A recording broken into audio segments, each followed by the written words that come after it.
신앙생활하면서 여러분들에게 나타난 두드러진 변화가 뭡니까? 어떤 생각이 바뀌었고 어떤 행실이 바뀌었습니까?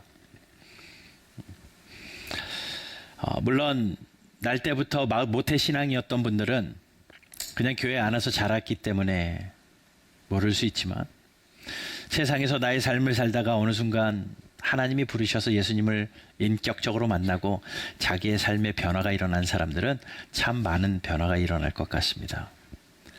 먼저는 주일에 대한 변화지 않겠습니까? 그 전에는 주일날 내가 가고 싶은 것 갖고 늦잠도 자고 하고 싶은 것 하고 내 맘대로 살던 나의 시간이었는데, 예수님을 믿고 나니 주일이 주님의 날이어서 아침부터 서둘러서 예쁘게 단장을 하고 교회를 나와야 되고, 나의 지갑을 열어서 예물을 준비하여 하나님 앞에 드리는 정성도 생기고요. 반드시 저기를 가야 되는데 교인이다 보니 예배와 겹치니 갈등도 일어나는 변화도 생기더라는 겁니다. 물론 모태신앙인 분들도 예수를 인격적으로 만나면 그런 변화가 또 일어나겠죠. 하나님이 원하시는 변화가 그 정도일까요? 여러분들에게 하나님의 아들인 예수의 생명을 심기어 놓고 하나님이 원하시는 게 그래 그냥 주일날 예배드리는 그 모습 정도 변하는 것 하나님이 원하시는 변화일까요? 사실 하나님이 우리 모두에게 원하시는 한 가지가 있습니다. 자라길 원하십니다. 성장하길 원하시고 성장해서 열매 맺기를 원하시는 하나님이세요. 요한복음 15장 8절 말씀을 보면 너희가 열매를 많이 맺으면 아버지께서 영광을 받으실 것이요 라고 말합니다. 열매를 맺는다는 것은 그만큼 때가 됐다는 거고요. 나무가 자랐다라는 증거죠. 그렇게 자라서 열매를 맺는 것이 아버지에게는 영광이래요. 하나님이 가장 기뻐하시는 영광은요, 여러분들 한 분 한 분이 열매 맺는 성도가 되는 겁니다. 열매 맺는 성도가 되기 위하여 여러분들은 자라나셔야 된다라는 거예요. 자라나셔야 돼요. 다시 한번 질문 드립니다. 여러분, 예수 믿고 얼마나 되셨든지 간에, 예수 믿고 10수년이 되었든지 간에 얼만큼 자라셨습니까? 만약에 자라나지 않는다라고 하면 죽은 겁니다. 심각한 겁니다. 병든 겁니다. 건강하면 자라나야 됩니다. 자라나면 열매가 맺혀지는데 여러분들은 어떤 열매를 맺고 계십니까? 하나님 앞에서 어떤 열매를 맺고 계시냐고요. 하나님이 원하시는 것은 열매와 성장, 자라남을 원하고 계시더라는 겁니다. 그럼 한 가지 더 질문 드릴게요. 여러분들이 자라나는 거 여러분들의 힘으로 됩니까? 여러분들이 열매 맺는 것 여러분들 힘으로 됩니까? 내 힘으로, 내 노력으로 다 되지는 않더라고요. 또 다르게 한번 말씀드려 볼게요. 여러분들이 자라나는 것 뒷짐지고 있다고 하나님이 전적으로 하나님의 은혜로 되어지는 겁니까? 여러분들이 열매 맺는 것 하나님이 그냥 저절로 맺게 하시는 겁니까? 하나님이 나에게 은혜를 부어주셔서 자라나게도 하지만 하나님이 주신 명령에 순종함으로 내가 자라나기도 하더라는 거예요. 자, 우리가 자라나기 위해서는 이 조화가 필요합니다. 우리가 열매를 맺기 위해서는 이 아름다운 조화가 필요하고 이 균형이 필요합니다. 그래서 저는 오늘 말씀의 제목을요, 하나님의 몫과 나의 몫이라고 정했습니다. 왜냐하면 내가 자라나는데 하나님의 몫이 있고 나의 몫이 있다라는 거예요. 내가 열매 맺는데 하나님의 몫이 있고 나의 몫이 있다라는 겁니다. 하나님이 자라나게 하신다고 뒷짐 만지고 있다고 해서 자라나지 않고, 하나님의 은혜는 터부시하고 나의 열심만 다한다고 해서 자라나지 않는다라는 겁니다. 하나님의 은혜만 너무 치중하면 너무나도 게으른 성도가 될 확률이 많고요. 나의 열심에 너무 치우치다 보면 숨 막혀 죽습니다. 자신감이 없고 불가능해 보입니다. 내가 이걸 어떻게 다 해? 그러니 우리의 신앙생활이 즐거우려면, 우리가 잘 자라서 아름다운 열매를 맺으려면 이 아름다운 조화가 있어야 돼요. 그 조화를 어떻게 이루느냐? 하나님의 몫이 있고 나의 몫이 있다라는 겁니다. 여러분, 몫이라는 단어를 사전적인 의미를 찾아보니까 이렇더라고요. 여럿이 무언가를 나누어 가질 때 나에게 분담되어진 역할, 또 분량, 책임입니다. 내가 해야 될 거라는 겁니다. 자, 그러니 우리가 자라나는데, 내가 성장하는데, 내가 열매 맺는데 하나님이 그토록 원하시는 그것을 위하여 내가 해야 될 부분이 있고 하나님이 해야 될 부분이 있다라는 거예요. 하나님이 하시는 파트가 있고 내가 감당해야 될 그 파트가 있는데, 하나님의 몫과 나의 몫을 오늘 말씀으로 짧게 좀 말씀을 나누어 드리려고 합니다. 오늘 본문을 보게 되면요, 하나님의 나라에 대한 비유인데 26절을 보니까 세 가지가 나옵니다. 사람이 나오고요, 하나님의 나라는 사람이 씨가 나오고요, 땅에 뿌리는 것 같다. 세 가지가 나옵니다. 사람이 나와요. 여기서 사람은 누구냐? 씨 뿌리는 사람이죠. 그리고 그 사람의 손에는 씨가 들리워져 있습니다. 그 씨를 어디다 뿌립니까? 땅에다 뿌립니다. 씨는 뭐고 땅은 뭐고 뿌리는 사람은 뭐냐? 라는 정의를 먼저, 비유의 내용을 좀 살펴봐야 되는데, 먼저 씨는요, 말씀이죠. 씨는 말씀입니다. 땅은요, 그 말씀을 받는 사람의 마음 밭입니다. 뿌리는 사람은요, 근본적으로 말씀을 주시는 하나님이시고 예수 그리스도시겠지만, 나의 삶에, 내 마음에 말씀이 뿌려지도록 하는, 말씀을 뿌리는 사람은 누군가가 말씀을 전해주는 분일 수도 있겠지만, 여러분들이 눈을 통하여 말씀을 읽는다면 여러분들이 말씀을 뿌리는 사람입니다. 여러분들이 내가 말씀을 찾아서 듣는다면, 내 귀를 통하여 말씀이 들려진다면 뿌리는 분도 있지만, 내가 내 마음밭에 내가 스스로 읽고 묵상하면서 말씀을 뿌리는 자가 된다라는 거예요. 자, 그리고 27절에서 이렇게 말합니다. 그가 누구예요? 말씀의 씨를 뿌리는 사람이요.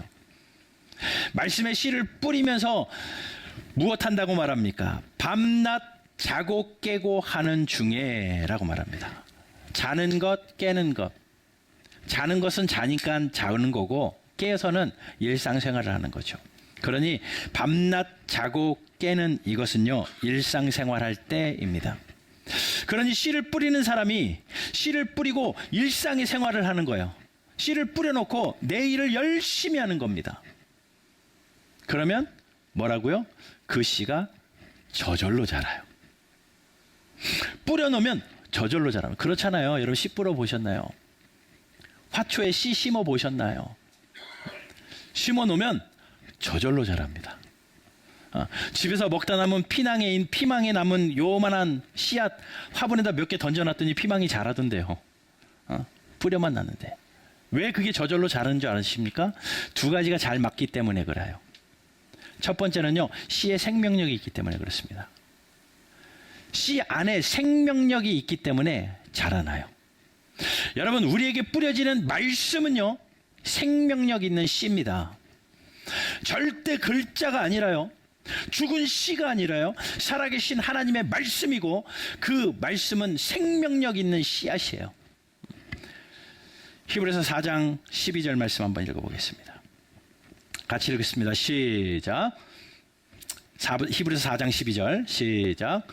하나님의 말씀은 살아있고 활력이 있어 좌우의 날선 어떤 검보다도 예리하여 혼과 영과 및 관절과 골수를 찔러 쪼개기까지 하며 또 마음의 생각과 뜻을 판단. 처음에 이렇게 말씀하죠. 하나님의 말씀은 살아있고 생명력이 있습니다. 살아있는 씨앗이라는 겁니다. 하나님의 말씀. 또 씨가 생명력이 있기 때문에 저절로 자라지만, 또 하나는 뭐냐면요, 땅 자체에 양분이 있어야 됩니다. 땅이 죽은 땅이고요, 땅이 쓸모없는 땅이라면요, 아무리 생명력 있는 씨앗이 뿌리워져도 저절로 자라나지 않습니다. 땅에 충분히 양분이 공급되어져 있는 그런 땅이어야 돼요. 이 두 가지가 맞아야지 저절로 자랍니다. 생명력 있는 씨, 양분이 충분히 있는 땅. 그 두 가지 조건만 맞으면 씨는 저절로 자라납니다.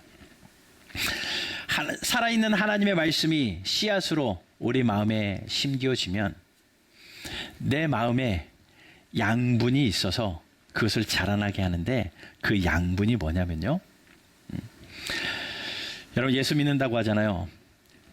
사람이 거듭나지 아니하면 하나님 나라에 들어갈 수 없다. 예, 거듭나는 것이 예수 믿는 겁니다. 내가 거듭난다라는 것은 어느 순간에 되어지는 거냐면 성령이 내 안에 오셔서 일어나는 첫 번째 일입니다.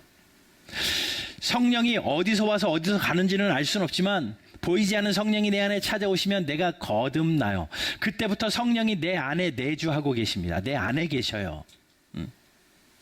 거기서 뭐 하시냐면요, 살아있는 하나님의 말씀이 씨앗이 내 마음밭에 뿌려지면 그 안에 거주하고 계시는 성령께서 양분이 되어져서 그 말씀이 자라나도록 돕는다는 겁니다. 그러니 여러분, 살아있는 하나님의 말씀이 내 마음에 뿌려지면 예수 믿는 사람은요, 자연적으로 성령께서 그 씨가 자라도록 말씀을 촉진시키고 열매 맺게 하시더라는 겁니다. 전적으로 성령의 일입니다. 그러니 보십시오. 씨가 생명력 있는 것, 우리 안에 그 양분이 되어서 그 땅에 뿌려진 씨를 자라나게 촉진시키시는 양분인 성령은 우리가 할 수 있는 역할이 아닙니다. 이건 100% 하나님의 몫입니다. 살아있는 말씀의 씨앗을 주시는 분도 하나님이시오, 내 마음밭에서 자라도록 양분을 공급하시는 분도 성령 하나님이시니 이것은 100% 하나님의 몫이에요. 저절로 자라는 겁니다. 그러면 우리의 몫은 없냐고요? 이 두 가지가 하나님의 몫이라면 나의 몫은요? 우리가 해야 될 일은 없을까요? 가만히 있다고 뒷짐진다고 저절로 자라는가요? 아니요. 우리의 몫도 분명히 있습니다. 이 원리 가운데 우리의 몫이 무엇이냐면, 첫 번째, 말씀을 받는 일은 내 몫입니다. 말씀을 받는 일은 꾸준히 받아야 됩니다. 씨앗을 꾸준히 받아야 됩니다. 살아있는 생명의 씨앗을 내 마음밭에 꾸준히 받아야 됩니다. 그러니 여러분들이 계속 말씀을 뿌리는 자가 되셔야 된다는 거예요. 눈을 통해서 말씀을 뿌리시고 귀를 통해서 말씀을 뿌리시고 계속 말씀을 듣고 읽고 묵상하면서 여러분들의 마음에 말씀을 뿌리는 일은 여러분들이 하셔야 되는 겁니다. 귀를 열고 일주일에 한 번씩 말씀을 듣든지 아니면 1년 일주일 내내 말씀을 펴고 여러분들이 읽든지 무엇을 하든지 간에 하나님의 말씀에 뿌리는 자가 여러분이 되셔야 돼요. 올해는 10주년이어서 우리가 각오로 성경 일독을 하자라고 하고 맥체인 성경 읽기표로 나누어 드렸습니다. 처음에는 전부 다 저한테 그래요. 왜 4장을 헷갈리게 읽어가지고 힘들어요. 이해가 안 돼요.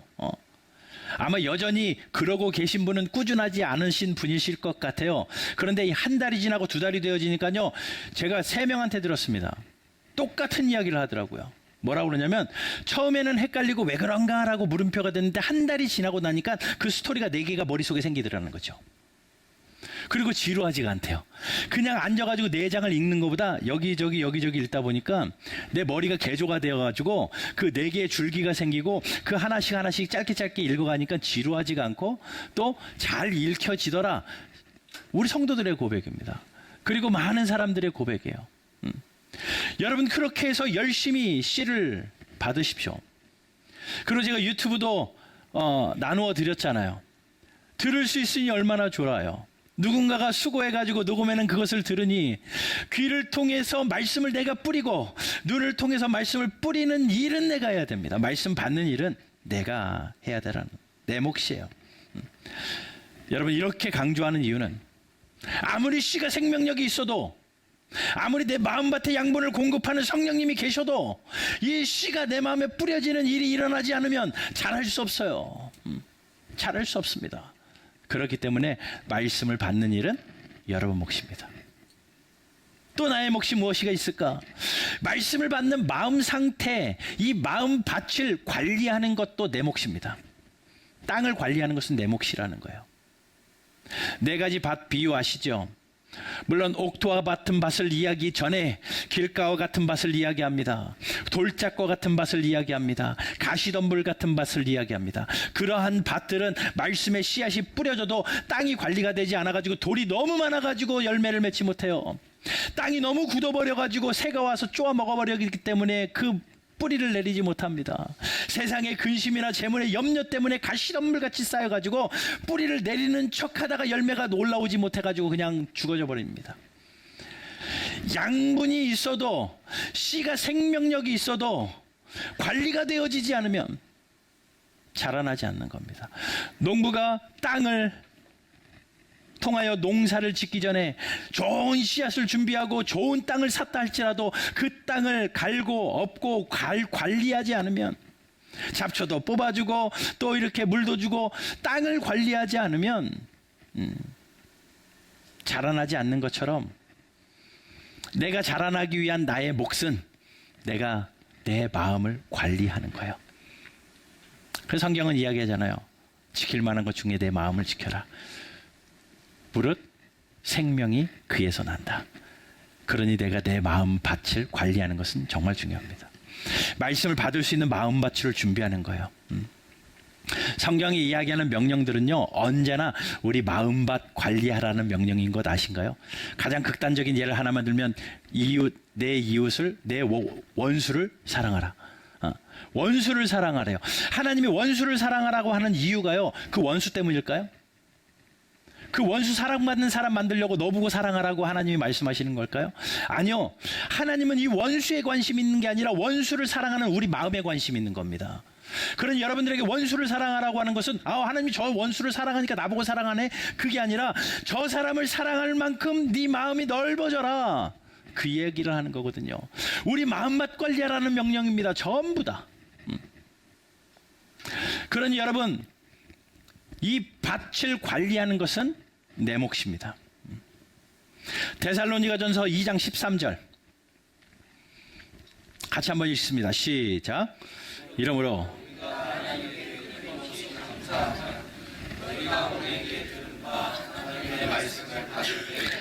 사람의 말로 받지 아니하고 하나님의 말씀으로 받음이니 진실로 그러하도다. 이 말씀이 또한 너희 믿는 자 가운데서 역사하느니라. 여러분, 마음을 세상에 빼앗기지 않고 하나님의 말씀에 내 마음에 빼앗기고, 마음이 너무 좁아지지 아니하고 내 마음이 확장되어지고 내 마음이 옥토와 같은 밭이 되어지고, 시기와 질투와 세상의 염려와 재물의 걱정 때문에 가시덤불이 내 마음에 있지 않고 그 모든 것이 걷어지고, 하나님 앞에 내 마음을 잘 관리해서 말씀을 받으면, 나에게 들려지는 말씀, 읽혀지는 말씀이 글이 아니라 소설이 아니라 살아계신 생명의 씨앗인 하나님의 말씀인 줄 알고 그 말씀을 받으면 그 말씀이 내 안에서 역사한대요. 믿는 자 가운데서 역사하니라. 이 역사가 뭡니까? 싹이 트고 뿌리가 나고 자라나는 역사입니다. 여러분, 이런 역사가 여러분들의 심령 가운데 일어나기를 주 예수 그리스도의 이름으로 축원합니다. 마음밭 관리는 내 몫이다. 땅 관리하셔야 됩니다. 하나의 몫이 더 있습니다. 양분을 공급받도록 하는 것도 내 몫입니다. 그 땅에 양분이 충분히 공급받을 수 있도록 하는 것도 내 몫이에요. 내 마음밭에 말씀이 뿌리 내리도록, 말씀이 자라도록 자양분을 공급받는 역할도 내 몫입니다. 자, 골로새서 2장 9절 말씀 보면요, 2장 19절 말씀을 보면, 온 몸이 머리로 말미암아, 머리로부터 시작됩니다. 온 몸이요, 머리로 말미암아 마디와 힘줄로 공급을 받고, 머리를 통하여 공급받는 모든 것이요, 마디와 힘줄로부터 공급받습니다. 근데 마디가 떨어지면 공급이 안 되고요, 힘줄이 끊어지면 공급이 안 됩니다. 잘 연결이 돼 있어야 됩니다. 공급을 받고 연합하여, 잘 붙어 있고 잘 연합하면 하나님이 자라게 하셔요. 자라게 하시는 것은 하나님의 몫인데, 우리의 몫은 붙어 있고 연합하는 겁니다. 잘 붙어 있는 것, 머리에 잘 붙어 있는 건 내가 해야 될 일이고, 그 머리에 붙어있기 위해 잘 연합하는 것, 내가 할 몫이라는 거죠. 에베소서 4장 15절 16절. 오직 사랑 안에서 참된 것을 하여 범사에 그에게까지 잘할지라. 예, 스스로 잘하게 하시는 것은 하나님이 하실 몫입니다. 그러므로 그는 머리니 곧 그리스도라. 그에게서 예수 그리스도로부터 온 몸이 마디를 통하여 도움을 받음으로 연결되고 결합되고, 연결하는 일, 결합되는 일은 나의 몫입니다. 연결되고 결합하여 지체의 분량대로 역사하여 그 몸을 자라게 하며, 그 몸을 자라게 한다는 거예요. 자, 그러니 세 번째 우리의 몫은 뭐냐면요, 잘 붙어 계셔야 됩니다. 그리고 연합하셔야 됩니다. 그게 뭘까요? 지체입니다. 교회입니다. 하나님께서 교회를 이 땅에 두신 이유는요, 우리를 위해서요. 여러분들이 교회되라고 하는 것은요, 교회를 세우기 위함이 아니라 여러분 한 사람을 세우기 위함입니다. 왜냐하면 교회를 통하여 예수님이 말씀하시잖아요. 나는 교회의 머리다. 몸된 교회를 이루는 것은 여러분 각 지체입니다.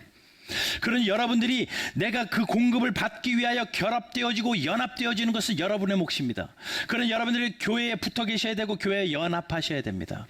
지체와 연합하시는 것은 여러분들의 일입니다. 시간이 지나면서 지날수록 사람들이요, 전부 다 개인주의가 발달되어 가지고 교회 가는 것을 꺼려해요. 사람이 많은데 가고 싶어 하지 않고 이 사람 저 사람 부딪히는 거 싫어해 가지고 가난한 성도들이 얼마나 많은지 모릅니다. 그러면서 늘 이야기하는 거죠. 하나님과 나 사이에 1대1의 관계이니까 내가 하나님만 잘 섬기면 되고, 내가 하나님을 잘 섬겨가지고 내가 그냥 천국만 가면 된다. 예, 자양분 공급이 안 됩니다. 하나님께서는 그 공급하도록, 양분을 받도록 하신 것이 교회이기 때문에 교회와 연합하고 결합되어지는 것은 여러분의 몫입니다. 그러니 교회에 딱 붙어 계십시오. 그리고 교회에 연합하십시오.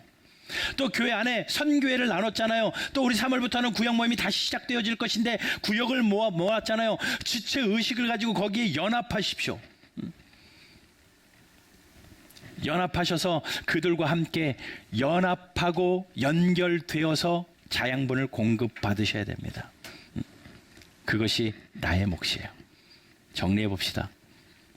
하나님이 원하시는 성장에 대한 하나님의 몫은 씨가 살아있도록 하는 것. 하나님이 살아있게 하셨고, 땅에 양분을 공급하는, 촉진할 수 있도록 양분되어지는 하나님의 성령님이 내 안에 계셔서 열매 맺도록 하시는 것은 하나님의 몫이고, 자라게 하시는 것은 하나님의 몫인데, 우리의 몫은, 내가 자라게 할 수는 없지만 우리의 몫은 말씀 받는, 살아있는 말씀 받는 일은 여러분들이 해야 될 몫이고, 또 말씀을 받을 마음밭을 관리하는 것도 여러분 몫이고, 양분이 잘 공급받을 수 있도록 붙어있고 연합하고 결합하는 것도 여러분의 몫입니다. 그것을 잘 하시면, 하나님의 몫과 여러분의 몫이 연합되어지면 엄청난 어마무시한 일이 일어나는데, 28절, 땅이 스스로 열매를 맺기 시작하는 겁니다. 여러분 안에 스스로 열매가 맺혀지기 시작을 합니다. 그런데 처음에는 싹이 납니다. 잘 아시잖아요. 씨가 터져서 싹이 납니다. 싹이 났다고 열매가 맺혀진 건 아니죠. 그 다음에 이삭이 납니다. 그 다음은 이삭이요. 그 다음에는 이삭에 충실한 곡식. 그러니 싹이 나고 이삭이 트고 곡식이 맺히기 시작하죠. 그리고 나면 열매가 맺히기 시작을 하는 거예요. 이게 과정이라는 겁니다. 하나님의 씨를 받아도 기다려야 돼요. 여러분, 말씀의 씨를 한 번 뿌렸다고 접어놓을 게 아니라 씨를 뿌려놨으면 싹이 트도록 기다리십시오. 이건 하나님이 하실 일입니다. 근데 사람마다 달라요. 어떤 사람은 금방 쑥쑥 자라기도 하지만 어떤 사람은 더디거든요. 그러니 더딘 사람을 보면서 한탄할 것도 아니고 답답해할 것도 아니고, 하나님이 자라게 하시는 때에 따라서, 씨마다 싹 나는 시기가 다 다르잖아요. 자라나는 속도도 다 다르잖아요. 내 마음밭에 따라서, 나에게 주어진 하나님의 말씀의 때에 따라서 다양하지만 기다리는 것도 우리의 몫입니다. 답답해하지 말고 불안해하지 말고 포기하지 말고 그 과정을 인내하는 것 우리의 몫이에요.